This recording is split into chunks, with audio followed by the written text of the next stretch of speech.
Hello friends, જય શ્રી કૃષ્ણ. મારા કિચનમાં તમારું સ્વાગત છે. આજે આપણે બનાવીશું પાથરવાની કે રોલ વાળવાની ઝંઝટ વગર ખાંડવીની રેસીપી. ખાંડવી તો આપણે બધા બનાવીએ જ છીએ અને બધાને ખૂબ જ ભાવે પણ છે, પણ ખૂબ જ મહેનત માગી લે તેવી રેસીપી છે. પહેલાં તેને પાથરવી, પછી તેના રોલ બનાવવા, અને ક્યારેક તો રોલ સરસ પતલા બનતા પણ નથી.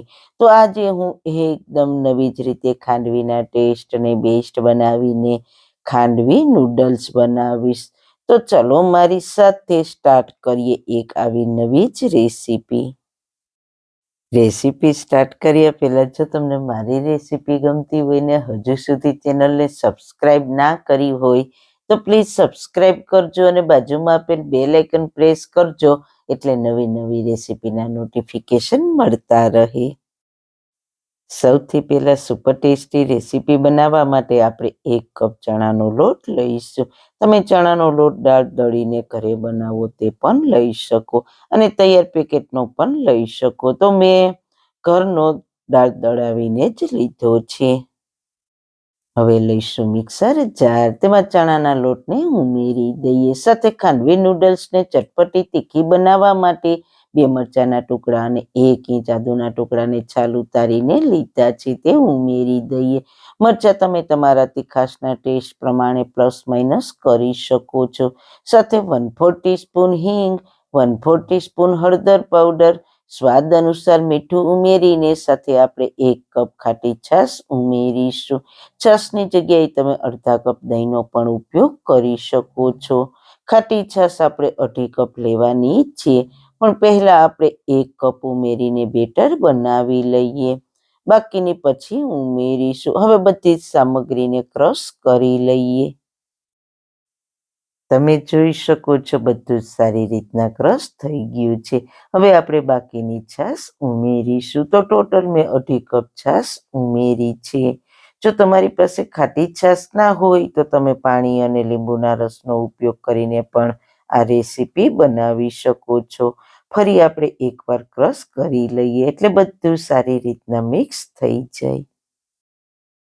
હવે તમારે જે કઢાઈ કે પેનમાં ખાંડવી બનાવવી હોય તે લઈ લેવાની. પછી તેમાં મિશ્રણને આપણે સૂપ ગાળવાના ગરણાથી ગાળી લઈએ, જેથી કરીને તેમાં મરચાં આદુના ટુકડા કોઈ રહી ગયા હોય તો તે ગળાઈ જાય. આ રીતના કોઈ ટુકડા રહી ગયા હોય તો તે આપણે નૂડલ્સ બનાવીએ ત્યારે તે સંચામાં આડા આવે છે. એટલા માટે મિશ્રણને ગાળવું ખૂબ જ જરૂરી છે. તો પહેલાં આપણે સેવ પાડવાનો પિત્તળનો સંચો આવે છે તે મેં લીધો છે. તેમાં ગાંઠિયાની 2 ચકરી આવે છે.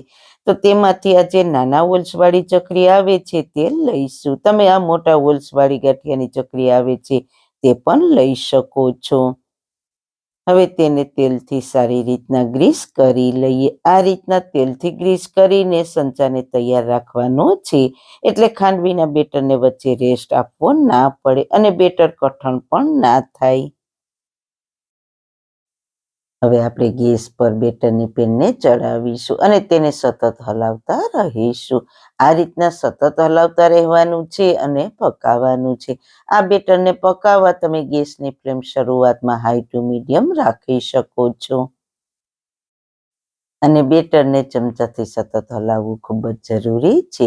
જો તમે ચમચા વડે નહીં હલાવો તો બેટરમાં ગાંઠા થઈ જશે અને તેના લીધે ખાંડવીનું મિશ્રણ છે તે પરફેક્ટ તૈયાર નહીં થાય અને આપણો ખાંડવી નૂડલ્સ પણ સારા નહીં બને.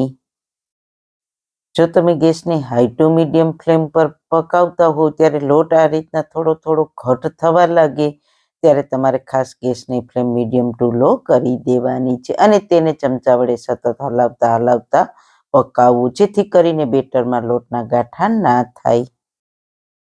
હવે આપણે ગેસની ફ્લેમ મીડિયમ ટુ લો કરીને બેટરને આ રીતે હલાવતા હલાવતા બેટર એકદમ ઘટ થાય ત્યાં સુધી કન્ટિન્યુ હલાવતા રહીશું. હવે આ બેટર ખાંડવી નૂડલ્સ બનાવવા માટે પરફેક્ટ થયું છે કે નહીં તે ચેક કરી લઈએ.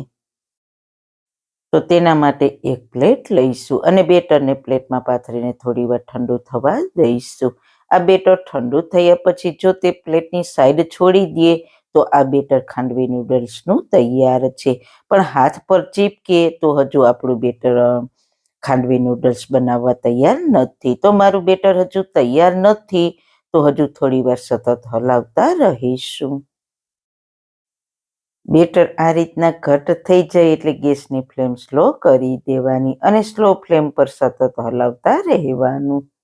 હવે ફરી આપણે પ્લેટમાં થોડું બેટર લઈ લઈશું અને તેને ઠંડુ કરી લઈશું. ઠંડુ થાય પછી આ રીતના રોલ વાળીએ તો તે આસાનીથી રોલ વળી જાય છે. તો હવે ખાંડવી બનાવવા માટે બેટર તૈયાર થઈ ગયું છે. તો હવે ગેસની ફ્લેમ બંધ કરી દઈશું અને બેટર આ રીતના પેનને છોડવા લાગવું જોઈએ.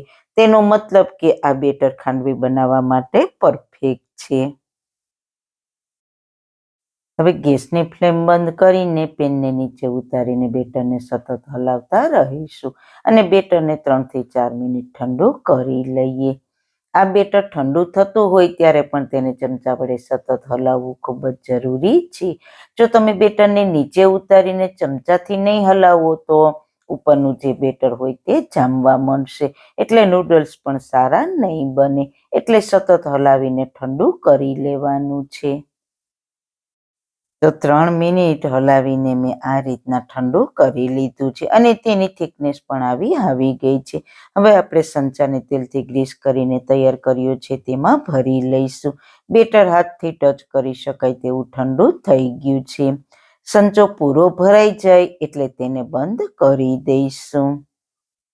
પછી એક પ્લેટ લઈશું ને પ્લેટને તેલથી ગ્રીસ કરીને લઈશું. પછી આ રીતના નૂડલ્સ બનાવી લઈએ. છૂટા છૂટા નૂડલ્સ બનાવીશું. બેટર સંચામાં ભરીએ ત્યારે બેટર વધારે ગરમ ના હોવું જોઈએ. જો બેટર વધારે ગરમ હશે તો નૂડલ્સ બનાવશો તો બધા જ નૂડલ્સ ભેગા થઈ જશે.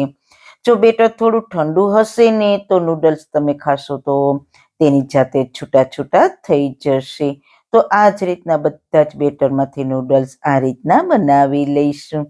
તમે જોયું ખાંડવી કરતા આ રીતના ખાંડવી નૂડલ્સ બનાવવા કેટલા સહેલા છે. ખાંડવીમાં તો પહેલા તેને પાથરી પછી તેના રોલ બનાવવા તો તે બહુ ઝંઝટવાળું કામ છે. તો તમે આ રીતે બેટરમાંથી નૂડલ્સ બનાવશો ને તો આ નૂડલ્સનો ટેસ્ટ ખાંડવી જેવો જ આવશે. હવે આપણે તેનો ટેસ્ટી એવો વઘાર કરીશું. તો તેના માટે તડકા પેનમાં 1 ટેબલ સ્પૂન તેલ ગરમ મૂકીશું.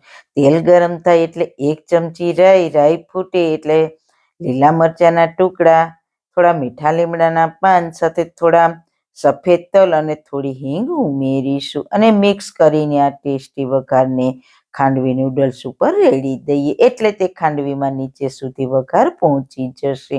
કારણ કે નૂડલ્સમાં વચ્ચે જગ્યા હોય છે એટલે. ઉપરથી થોડા ફ્રેશ ધાણા ભાજી અને સૂકા નાળિયેરના છીણથી સજાવીશું. તો તૈયાર છે આપણા ખાંડવીના ટેસ્ટમાં ખાંડવી નૂડલ્સ. તો જેને જોઈને જ ખાવાનું મન થઈ જાય તેવા તો જોઈને તરત જ બનાવજો. વધારે મહેનત પણ નહીં અને ખાવામાં તો સુપર ટેસ્ટી. એકવાર બનાવશો તો બાળકો વારંવાર બનાવડાવશે, તેટલા ટેસ્ટી બને છે. તો મિત્રો તમને મારી આજની રેસીપી કેવી લાગી? જો સારી લાગી હોય તો તમારા ફ્રેન્ડ્સ ફેમિલીમાં શેર કરજો ને મારી ચેનલને સબસ્ક્રાઈબ કરજો. ફરી મળીશું એક નવી જ રેસીપી સાથે, નવી વાતો સાથે. ત્યાં સુધી બધાને મારા જય શ્રી કૃષ્ણ.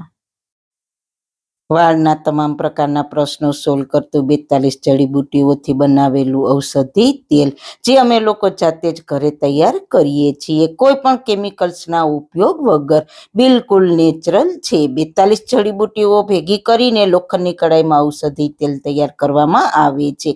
જો તમારે ખરીદવું હોય તો તેના ઓર્ડર અમે લઈએ છીએ. ઓર્ડર કન્ફર્મ કરવા માટે વોટ્સએપ નંબર સ્ક્રીન પર જોઈ શકો છો. જો તમારે આ તેલનો પૂરો વિડીયો જોવો હોય તો તમને આ ચેનલ પર મળી જશે અને ડિસ્ક્રિપ્શન બોક્સમાં લિંક પણ મૂકેલી છે.